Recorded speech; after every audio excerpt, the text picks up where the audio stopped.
Hello everyone, it's James from Keeping It Anime, and today we'll be going over how I would personally change the Aincrad Arc to Sword Art Online.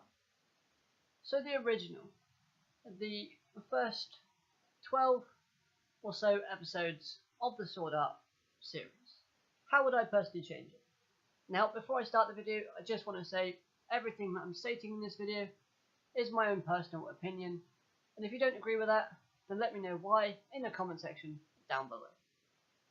But other than that, guys, let's get right into it. So, the first thing I would change is the character of Sashi. Now, I would completely rewrite the character of that said character, but keep the message and the angle that they were going with behind it. So by that I mean, they were trying to create a character that makes Kirito doubt himself, and kind of get upset about not saving something. But in my personal opinion, they did this horribly wrong, and this is how I would correct that error. So, I would make a character that's a bit like Philia from the Sword Art Online Hollow Realization games. Yes, and before you mention it in the comments, I know these games were made a long time after the series, so they probably hadn't thought of Philia yet. But I would have a character that's like Ophelia, or the same character, and have it to where, follow the same storyline behind her character. They're trapped in a restricted part of Aincrad, with stronger monsters and rarer items. And I'll come back to that in a minute. So, the second thing that I would change is the 2 episodes that we have dedicated to Celica and Elizabeth. Now, personally speaking, I do not like these 2 characters at all. The series, throughout the whole of Sword Art, would not be changed if you took out these characters. They do nothing in the future to basically help out in the main scheme of things, except to be a hindrance in the movies. And they're basically just there to not do anything and fantasize about themselves being with Kirito.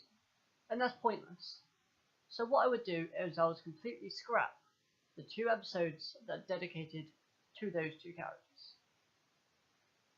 Instead, with the Elizabeth episode, where Kirito gets his new sword, I would have that as to having Kirito and this Philia type character in the restricted area. They're fighting bosses, clearing floors, because this will show just how strong Kirito actually is, instead of just showing us little clips and bursts of him basically destroying everything. We can see him struggle, we can see him building a connection, a relationship with this Philia type character.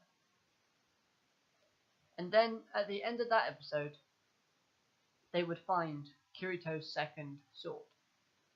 Now you're probably thinking, hold on a minute, wouldn't Philia have the second sword? Nope, because this character would use a different weapon. It's very easy to write that in. They could use daggers like they do in the game, a spear, a club, anything other than a sword. So Kirito would be able to get that second sword and take it back with him. This would basically show a bit more sort of character building of Kirito, because he doesn't get any development in this series, let's be real, and shows development for this other character.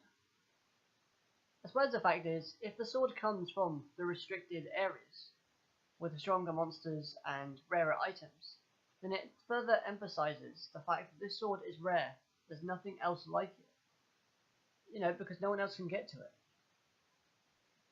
And it will go along with Kirito's sort of character, where he's kind of like a Vader, that whole idea of him knowing stuff and having stuff that other people don't at this point. So that would be good. The next thing I would do with Celica's episode is I would basically make that episode to where we see the creation of the Knights of the Blood Oath. So we have Arsena and we have Hellcliff forming that group. We see them gathering materials, connecting with each other, so we build more of a character of Hellcliff. Because let's be honest, he was a very poor villain in this series. We can show off Arsena's sort of feats and abilities, because she's a fan favourite character, and people do like her, and after this series, she kind of goes downhill, in my personal opinion. So showing her doing a lot more in this series would be a good way to keep her character, relevant and popular. So we could do that with those 2 episodes.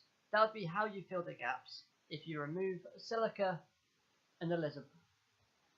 Now, if you don't want to remove the characters completely, you can keep them in, but only give them 5 to 10 minutes screen time as an introduction.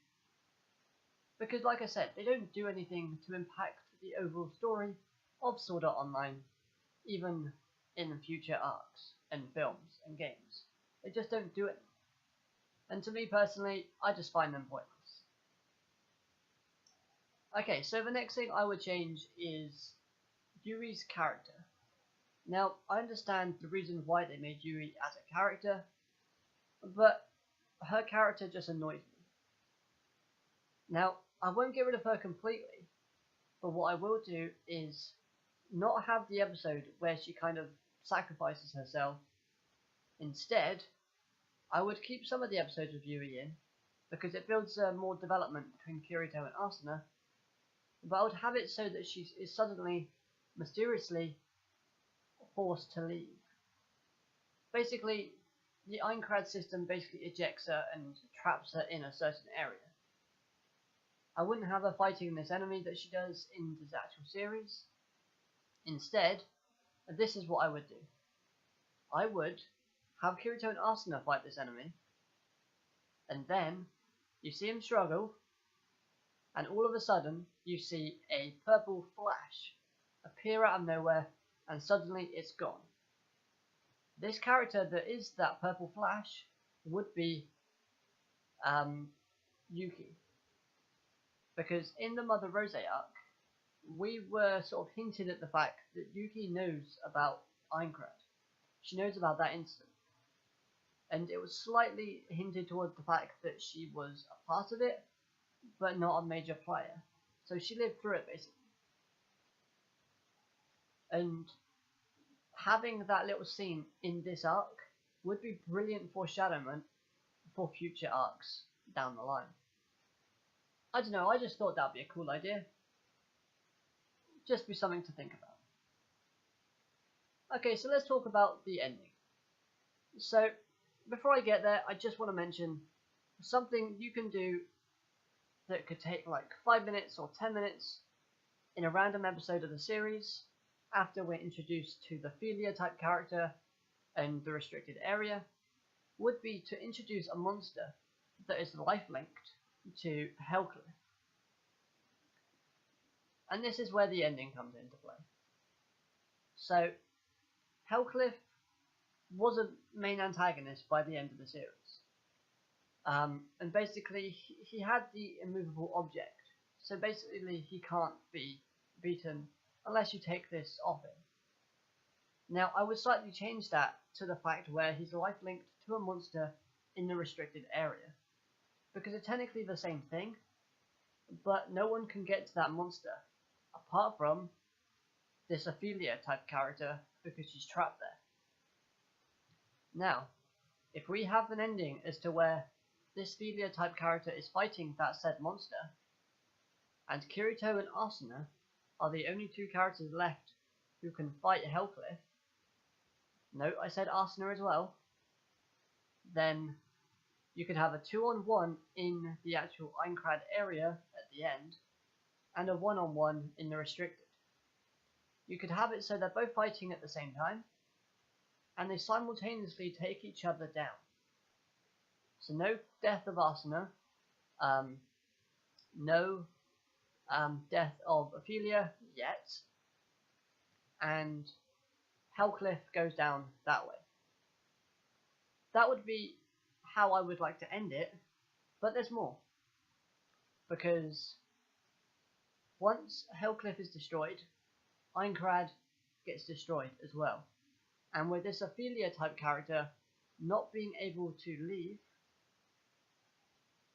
she would then get deleted, erased, gone, whatever you want to refer it to.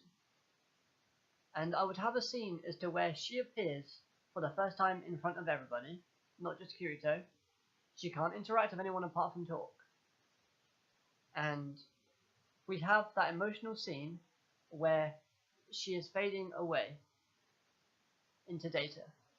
Now this would be a lot more impactful than the Sashi death, because we would build a relationship with this character. We would know this character sort of a lot more.